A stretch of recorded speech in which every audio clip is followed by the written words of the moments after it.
If you've got a 401k, an IRA, or a pension plan, I've got some really bad news for you. The IRS wants you to think that these so-called qualified plans are the best way to save money for retirement. They induce you to max out your plans by giving you tax breaks right now and allowing your money to grow tax-free over the years. Sounds pretty good, right? Wrong. The fact is that putting money in your 401k or IRA is almost the worst thing you could do for your retirement, because you're going to be taxed out of your gourd when you finally retire and need the money the most. Then when you die, guess what? The IRS will hit you with a double whammy. They'll tax your estate when you die, then they'll tax whatever is left again when it is inherited by your heirs. And on top of the tax problems, you'll also have to deal with market volatility that can kill your portfolio. Just think about 2001 and 2008. What if there were a way to avoid tax burdens at retirement, avoid portfolio killing down years in the market, and virtually eliminate any worries you may have about outliving your money during retirement? On this video, I want to show you an IRS-approved class of tax-friendly retirement savings vehicles that beats the pants off your IRA, 401k, or pension plan. They've been around for years, are offered by the oldest, largest, and most financially stable institutions in the world, and allow your money to grow tax-free, just like your current qualified plan, but has zero taxes when the money is dispersed at retirement. Think about that for a minute. Zero taxes on your estate when you die, and zero taxes when the money is transferred to your heirs at death. Listen to that one more time. Zero taxes as your money grows, zero taxes when the money is distributed, and zero on your estate when you die, and zero taxes on the money inherited by your family. Zero. And here's the best part. Unlike your qualified plan, there is no risk that you will lose principal on the investment during a down market. If the market tanks like it did in 2008, your worst case scenario is no gain, but no loss either. What I'm talking about is a retirement savings vehicle that will help make sure you don't outlive your money during retirement. Are you intrigued? Well, you should be. I want to take a few minutes right now to share with you an important message about the best retirement savings vehicle you've never heard of. Let's start by talking about the IRS. They desperately want you to think that an IRA is the best way to grow your money for retirement. You know what? It's not even close. I'm talking about what the IRS calls qualified plans, IRAs, 401ks, pension plans, and so forth. Compared to traditional brokerage accounts where you'd normally buy stocks, bonds, and mutual funds, these qualified plans have some really good tax advantages. First, you can invest in a qualified plan with before tax dollars. Number two, you don't have to pay taxes on these gains every year like you do on regular stocks and mutual funds, so your money grows tax deferred. It's not taxed until you take the money out when you finally retire. That means you have more money working for you during those years leading up to retirement. Sounds pretty good, right? Well, yeah. Compared to a regular brokerage account, sure. But that's like saying a bicycle is the best mode of transportation going. Of course, a bike beats the heck out of walking, especially if you're trying to travel outside of your immediate neighborhood. But what if you're trying to travel across town or clear across the country? You might want to try a car. And what if you're trying to get overseas? Walking's out of the question. And that bicycle is pretty much worthless. You'd be much better off in a jet plane. So just to make sure you're following my analogy, a regular brokerage account is like walking, lots of tax problems. A qualified plan is like a bicycle or maybe even a beat-up old car. Better than walking, but not super helpful on extra long trips like, say, retirement. What I'm going to show you on this video is like having your very own top-of-the-line private jet, fully fueled and ready to go with your own personal pilot. Yeah, it's that much better. The key to really maximizing your retirement savings is to understand the difference between tax-deferred and tax-free. Under the IRS qualified plans that you probably have right now, your money is growing tax-deferred, which inherently means that it will be taxed at some point in the future. Guess when that point is? That's right, when you retire and need the money the most. You probably won't be working, tax rates will probably even be higher than they are now, and you won't have any IRS-friendly deductions for kids or mortgage interest if your house is paid off, which means that you'll be paying a huge percentage of what you take out to the IRS in taxes, which, of course, reduces the amount that you have to spend for living expenses and lifestyle. Here's another way to look at it. Uncle Sam is counting on you to pay more than your fair share of taxes when you retire. Think of how brilliant that is. Let's encourage people to contribute money by giving them a tax break now, then let that money grow tax deferred so we can get an even bigger chunk of taxes from them later. Hey, I'm all for paying my fair share of taxes, but I tell you what, giving the IRS a bare minimum of $33,000 for every $100,000 I withdraw from my qualified plan at retirement, just plain ridiculous. Look, you've paid taxes and you'll continue to pay taxes for your entire working career. Let's keep the government's hands out of our wallets at retirement, okay? For the record, that $33,000 out of every $100,000 you withdraw isn't a worst case scenario either. You realize that, don't you? With the probability that tax rates will rise, it's probably actually a best case scenario. Any right-thinking person can see that the tax rate of 40 or 50% isn't out of the question 15 or 20 years down the road. So, let's talk about this so-called jet plane of retirement savings vehicles. You know, the one that beats the pants off a regular brokerage account or qualified plan. Before I tell you exactly what it is, let me show you some of the major advantages it holds. First, tax-free accumulation. Just like a qualified plan and way better than a brokerage account, your money grows year after year without having to pay taxes on the annual gains. Compound interest can then work its magic, which allows your money to grow bigger and faster. We don't need to have a discussion about compound interest, do we? If you're not familiar, just go to Google and type "the greatest miracle of growing money ever known to mankind" and find out about the greatness of compound interest. Second, tax-free distribution. Here's where your current qualified plan starts to look really bad. When you hop on board the jet plane of retirement savings vehicles, your money not only grows tax-free, but you can also actually distribute the money at retirement tax-free. That means that on the same $100,000 distribution I just talked about, you keep all of it, regardless of the then current tax rate. 30% tax rate? You won't care. You'll pay no taxes. 40 or 50% tax rate? Let everyone else worry about that. Your retirement savings can be used tax-free. $100,000 means $100,000 to spend, not $67,000 or less. Which do you prefer? Third, tax-free transfer. With a qualified plan or with a regular brokerage account, your money will likely be taxed twice when you pass away. Once on the amount left in the account when you die, and then again when your heirs receive the leftovers as income. Great for the IRS, horrible for your estate. The jet plane of retirement savings vehicle lands smoothly here too. Transfer tax laws are, however, fairly complicated and there's some exceptions and some limitations, so ask the qualified advisor who gave you this video to discuss your situation with you. Fourth, no risk of loss of principal. Remember when the stock market lost over half its value in less than 18 months starting in October 2007? Of course you do, because your portfolio probably lost half its value or more during that same time too. Did you start having nightmares about being 82 years old and still working part-time at Walmart just to keep food on the table?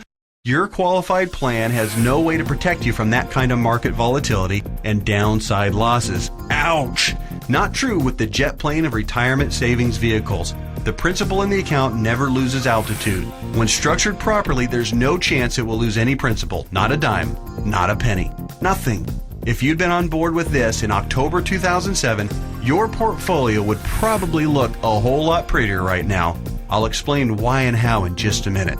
Fifth, dramatically reduce the chance of outliving your money during retirement. Survey after survey show that baby boomers' number one fear about retirement is outliving their money. And hey, you know what? That's a perfectly reasonable fear if you ask me. If you have $1 million saved and you retire at age 65, that's pretty good if you only plan on living until you're, say, 70 or 75 and if you don't have any significant medical issues. But how do you stretch $1 million or whatever amount you end up having saved by the time you retire for 15 or 20 or 30 years, especially given the increase in cost of living and the likelihood of needing specialized care if you do end up living into your late 80s or 90s? Not to worry if you ride the jet plane of retirement savings vehicles. When structured and funded properly, it'll keep on paying and paying and paying all through your 70s, 80s, 90s, and even beyond that if you're lucky enough to hit 100. Hey, you're more likely to hit 100 if you're not stressed out over money. Time to get on board.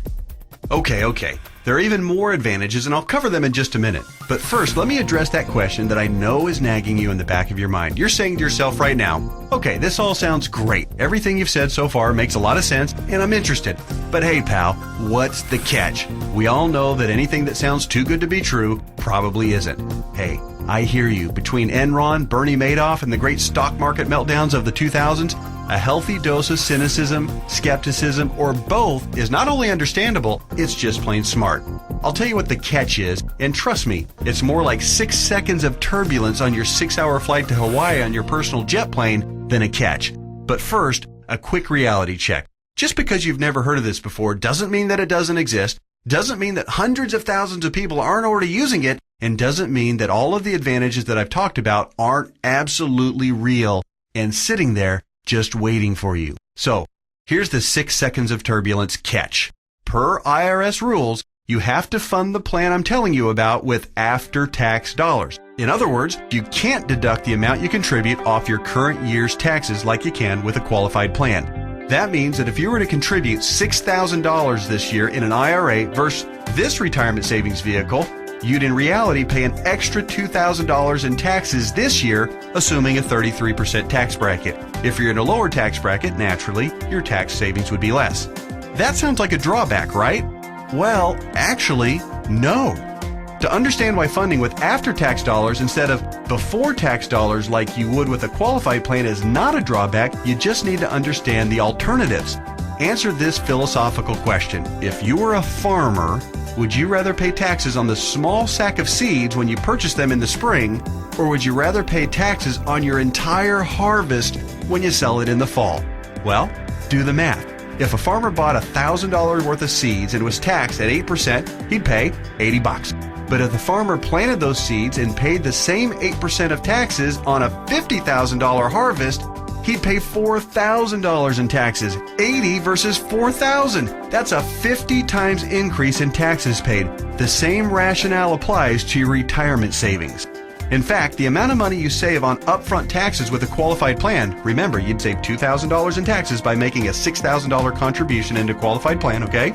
Will almost certainly be dwarfed by the taxes you pay at retirement, to the tune of about 10 times at least. Here's why. If your $6,000 grows to $100,000 over the course of the next 30 years, remember the magic of compound interest. This is very reasonable. You'll pay at least $33,000 in taxes on the harvest. We already talked about this earlier. That's $33,000 straight to the IRS right when you'll be needing it the most. Would you rather pay $2,000 in taxes right now or $33,000 at least in taxes later? It's as simple as seeds and harvest. I've said it once and I'll say it again. No wonder Uncle Sam loves qualified plans so much. It's his way of protecting his financial future. Okay. So let me go ahead and draw back the curtain and show you what the jet plane of retirement savings vehicle is. Just do me a favor and hear me out, because I'm going to admit it right now, right up front, it might sound a little, well, boring right at first. That's because it's a life insurance product called Indexed Universal Life Contract, or IUL for short. Stick with me, Skipper. Don't be fooled by any stereotypes of what you may think an IUL is. This is different than any kind of whole life or variable life or universal life plan that you may have heard about or purchased in the past. The fact is, IUL is a lot more about savings than it is about life insurance, although it does do a nice job of providing that too. Hopefully the tax advantages and principal protection advantages I've told you about are clear enough and big enough to keep you interested. But you also need to know that the IUL, when structured and funded properly, beats the pants off of any other kind of retirement savings plan in every comparison category that matters, including growth potential, risk avoidance, liquidity of funds, flexibility of contributions, flexibility of distributions, longevity of distributions, and fees. Everything. Listen, insurance companies, by law and by track record, are extraordinarily conservative. Yeah, I know that AIG tanked it, and you might be thinking that all insurance companies are going bust. Nothing could be farther from the truth. Life insurance companies that offer IULs, as a rule, have massive cash reserves. One company, as an example, had operating revenues in 2008, the worst year of the recession, of $14 billion, earnings of $1.3 billion, and cash reserves at the end of the year of $12.8 billion. There's a reason people think of life insurance companies as old, stodgy, conservative curmudgeons, because they are. Their stodgy curmudgeonness is also a part of the reason you've never heard of an IUL before. Life insurance companies thrive with things like risk management, actuarial tables, and other boring life insurance stuff. But they don't know jack when it comes to communications. Go online right now and read their brochures. It's like reading hieroglyphics. boring, painful, obtuse, hard to understand, and that's just the table of contents. But that doesn't mean that this product, Indexed Universal Life, is anything less than magnificent for creating wealth. The IUL, Indexed Universal Life, gets its name because it's indexed to the S&P 500, which simply means that it mirrors the growth of the S&P 500, which, for your information, has returned over 9% per year on average for the last 27 years, even with all the crummy years in the 1980s, right after 9/11, and 2007 and 8. Remember that? But here's the best part, and what makes an IUL so darn attractive as a retirement savings vehicle. The reason IUL accounts, when structured properly, won't lose principal is because the lowest return guaranteed by the contract is 0%. Or in technical speak, they have a floor return of 0%. They can't lose money. If the stock market tanks for the year, your IUL contract doesn't take a big hit. It just stays even right where it is. Stated differently, an IUL locks in the gains during up years, but it doesn't participate in the down years. Take that, IRA. You can't even come close to competing with that. Everyone knows that portfolio losses are killers because you have to double up just to get back to even. You eliminate that risk with the IUL since your floor is 0% annual growth. No loss of principal. Compare that to the devastating 37.2% loss of the S&P 500 in 2008.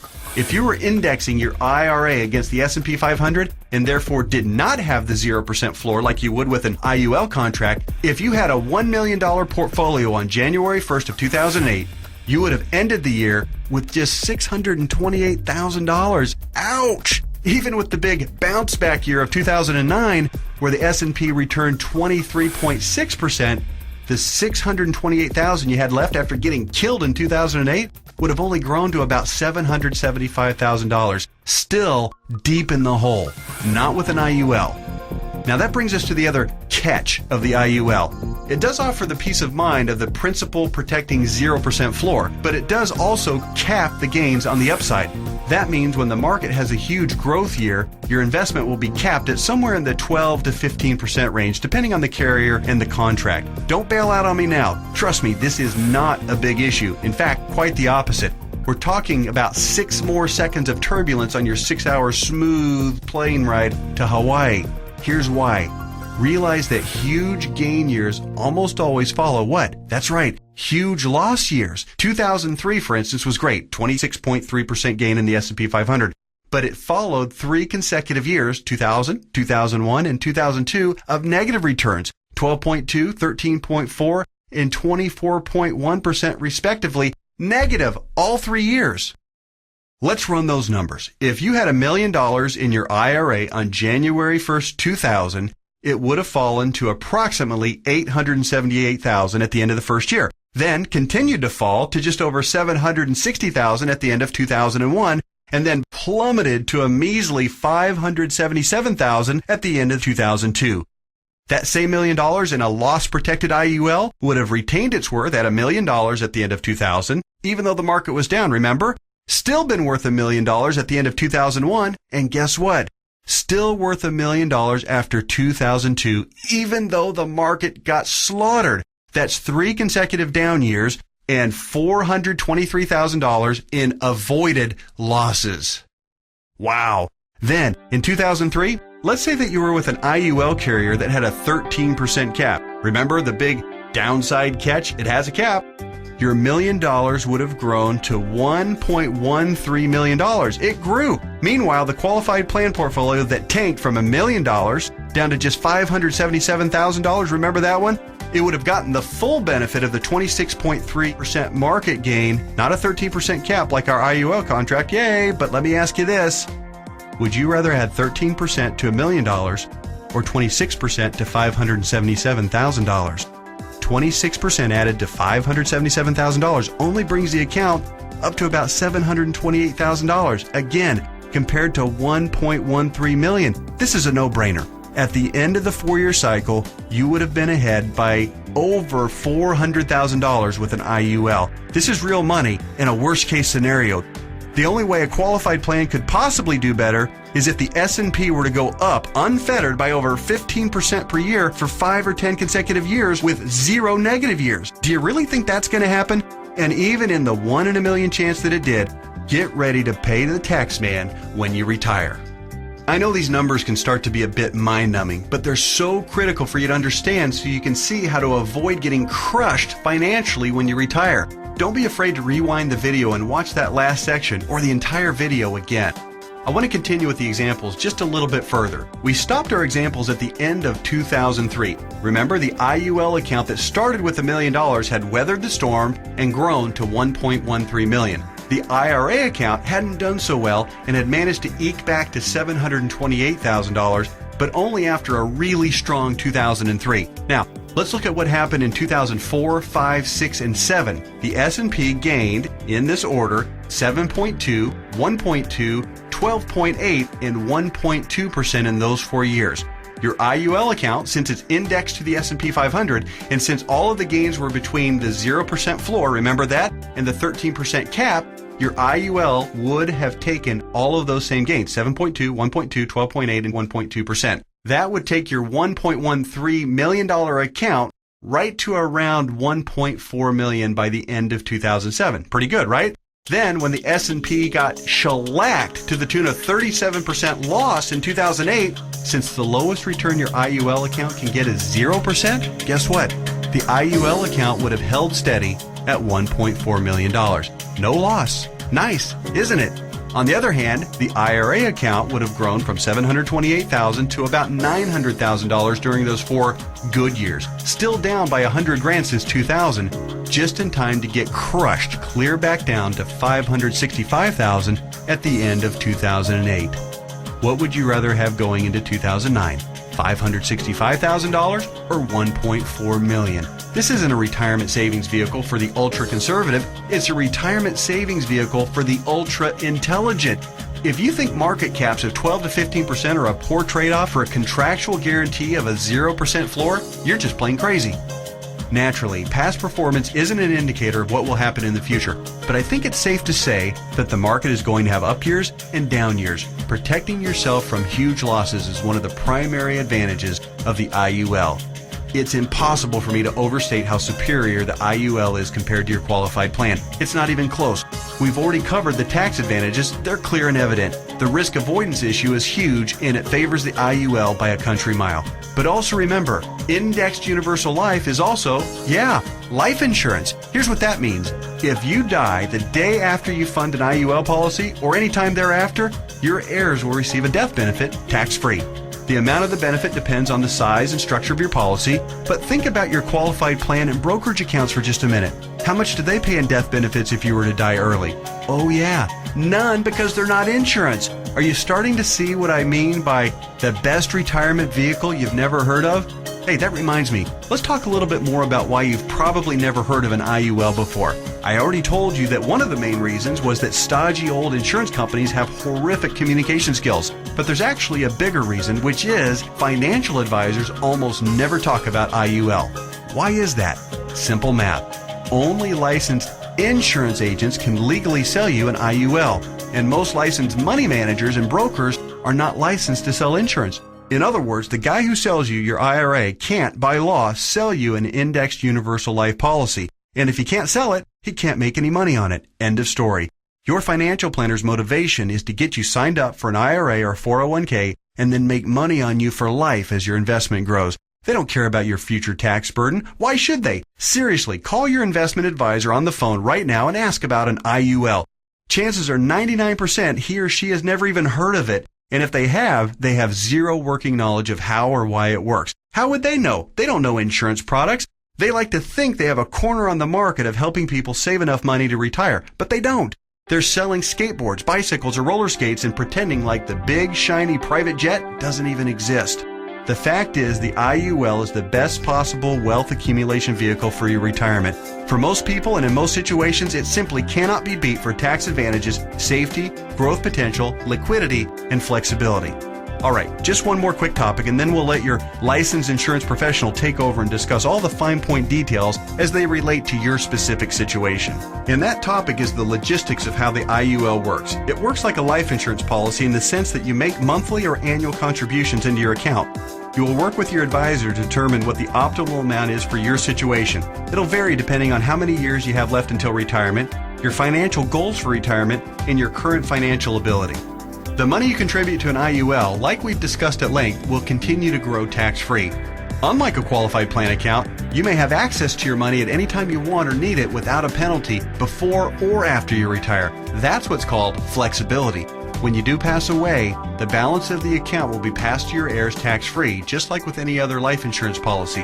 The IUL really does offer the absolute best of all possible scenarios. It's tax-friendly, it's safer than safe, and it gives you flexible access to your money. The next step is yours. You simply need to meet with the licensed insurance professional who gave you this video and discuss your particular situation. He or she will answer all of your questions, I'm sure you have several, and discuss all of your options. You may want to consider watching this video again, this time with a pen and paper handy to jot down any notes or questions you may have.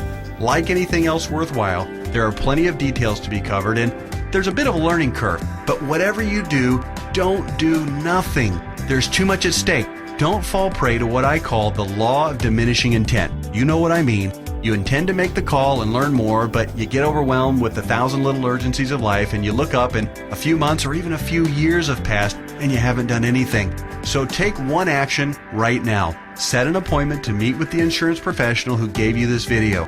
That's it. Do that one thing right now and take a closer look at the jet plane of retirement savings vehicle, Indexed Universal Life. You'll be glad you did.